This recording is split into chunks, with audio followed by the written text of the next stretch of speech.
Data logging or coaching? Which is the better investment?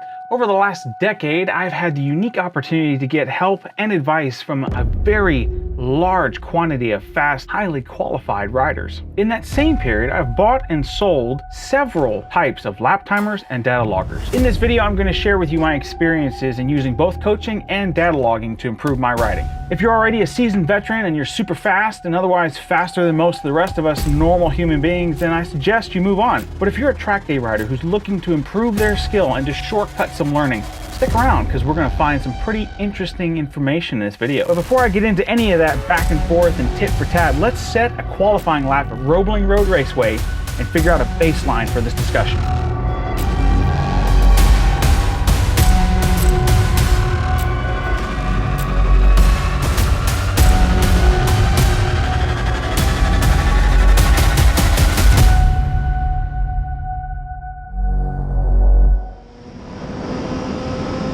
Second to last corner, Roebling Road Raceway, 2018 BMW S1000RR traction control is off.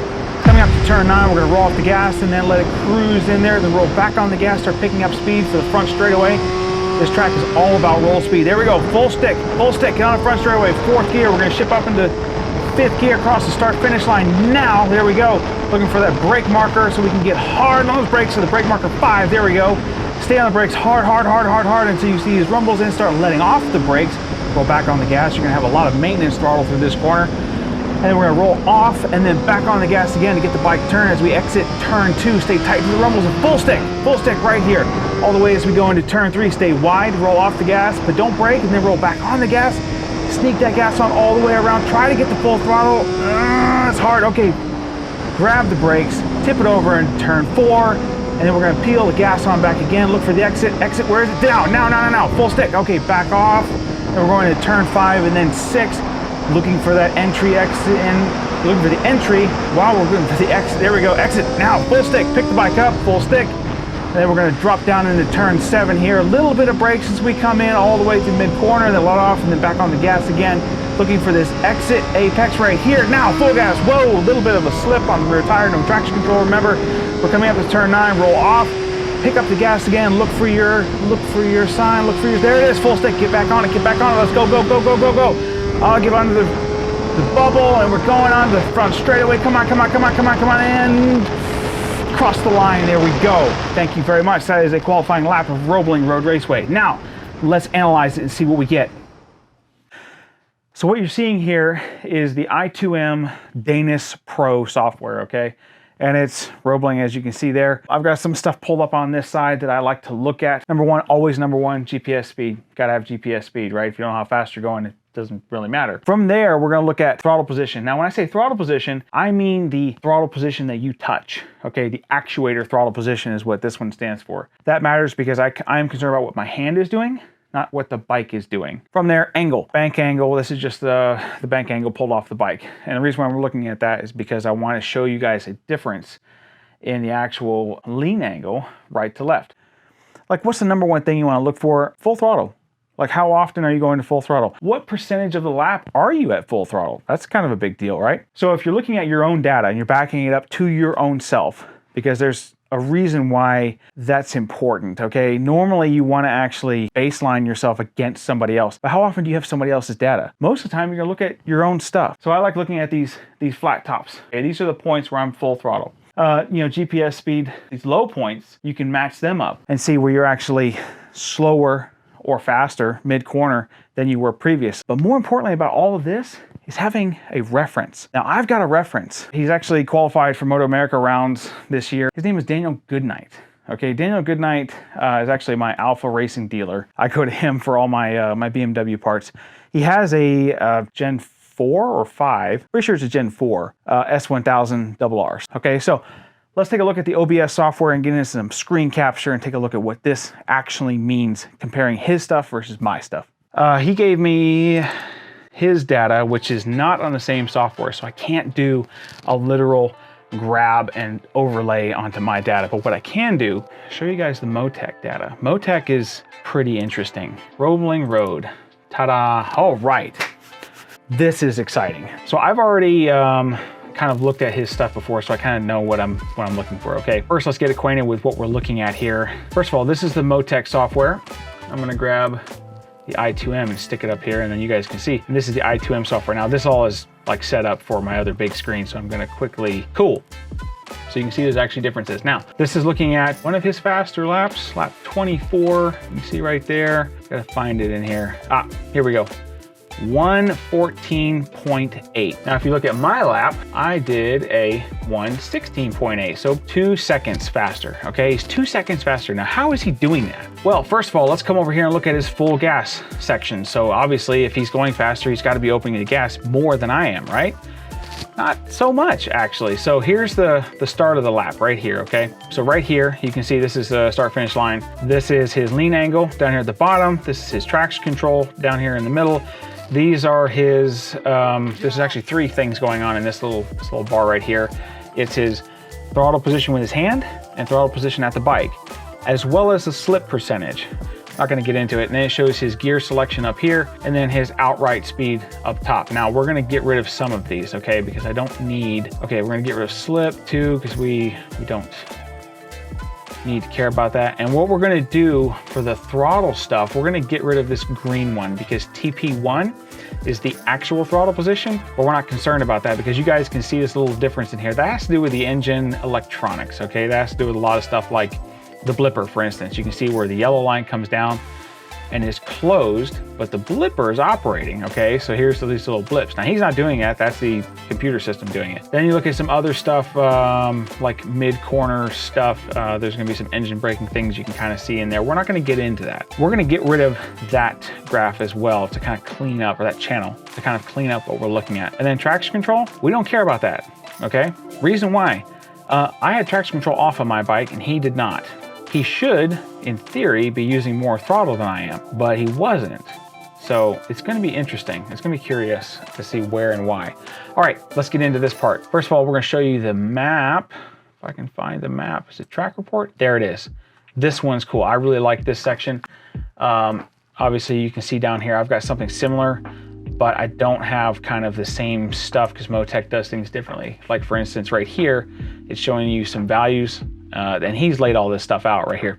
Low speed and high speed in this corner. See in turn 1, which would be just this first half of this radius here. Low speed is 114 kilometers, high speed is 117. And then turn 2, same difference. If I come over to like right there, for instance, and I go back to the driver thing, it's gonna line up this yellow line right here. This is where he's rolled back on gas from the difference of turn 2 to turn 3. And I'm getting ahead of myself. But anyway, you get the idea, okay? So we're gonna switch back and forth between the channel report, or the driver, which is what the rider's doing, in this case, Daniel Goodnight, and the track, his top speed and my top speed, 4 km/h difference, all right? 270 kilometers an hour right there. I'm 266. Let's see if I can pull my other one down. Boom.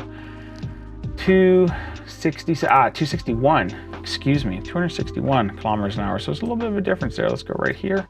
No, I'm wrong. 266. I was looking at the instantaneous rather than the max value. There it is, 266 kilometers an hour. Where was that exactly? Let's zoom in on the map. Here we go. Where is it? Now this has me off. The GPS, guys, by the way, sometimes GPS can be a little bit just funky. Like you can see on here, it shows on the map where I'm off the track, which is obviously not the case. So first of all, let's find where I was at my top speed. So you can see right in here, these are the braking zones. It's gonna be after this little section. Brake markers are gonna start right about in here. 266, where are you? Where are you, 266, right there. Okay, so it's in between this little runoff section here, approximately. And then I start braking. If I can look at my throttle position, I let off the gas completely right there at this sort of exit of this little kind of shunt that they put on the front straightaway at Roebling. So that's where I let off the gas. Where does Mr. Goodnight let off the gas? Going to the driver thing, he's gonna let off the gas. We're gonna go right to the bottom of it. We're gonna go to the lowest, why is it doing that? He is coming to 0 kilometers an hour right about there. Where is that on the track? Where the track report? All right, it's right here. It's basically, because I can't see where this little curve is, but it's pretty much in the same spot as where I had my roll-off point, okay? So top speed doesn't matter. What was his lowest speed coming into turn 2, basically 107 kilometers an hour? Yeah, something like that, 107. What was mine? Again, going into turn 2, that's right. Gosh, darn it all, Aaron. Don't use the second pinky thing. The instantaneous GPS speed, 101. So there's a 6 kilometer an hour difference. All right, 6 kilometer an hour difference. We'll come back over here and see where that was. Right there. So pretty much we're in the same spot on the map, generally speaking, but he's 6 kilometers an hour different than I am. For all you math wizards out there, let's just do the dumb calculations here because I can't do it in my head. I think you multiply by 1.6, divide by 1.6. I can't remember. 0.6. Okay. So kilometers an hour. What's 107? Or we'll just go 6 kilometers an hour. Excuse me. 6 kilometers. It's 3, almost 4, 3.5, basically 3 3/4 to be precise. So he's 3 miles an hour faster there. All right. So I can go a little bit faster to turn 2. How about his top speed coming all the way over here to the entrance of 3, right? What is that, 186? Yep, 186. What did Mr. Dearborn do? Coming all the way to the entrance of turn 3. There's the top speed right there, instantaneous, 186, exactly the same. Continuing on, where do I get to my lowest point here into turn 3? 142.9, 143 kilometers an hour. You guys can kind of see that. I can't move my map around very well. I gotta select this thing and then go like this, and then select back this thing and then come back over here. Ta-da. So that's where I am at my lowest point in turn 3. Where is he in this exact same point? Okay, turn 3, track board, turn 3 is right there-ish. Yeah, 146. So I'm gonna say he was a little bit quicker through there, if I'm not mistaken. Yeah, again, 4 kilometers an hour faster there. Now I went to full throttle. You can see right up here, this is full throttle. You can see where the APS, the actuator position is at 99. Let's see what else it goes to. 100, yeah, so I get to full throttle for sure between these 2 places. All right, we're gonna back the zoom out just a little bit so we can see this whole thing in one go. Yep, that makes sense. All right. So yeah, I get to full throttle right there. Now, does Mr. Goodnight get to full throttle? No, he does not. Interestingly, he only goes to 85% throttle right there. So Mr. Goodnight, if I was you, I'd try to get it, at least roll it onto the stop right there, man. You might shave a few tenths just by doing that.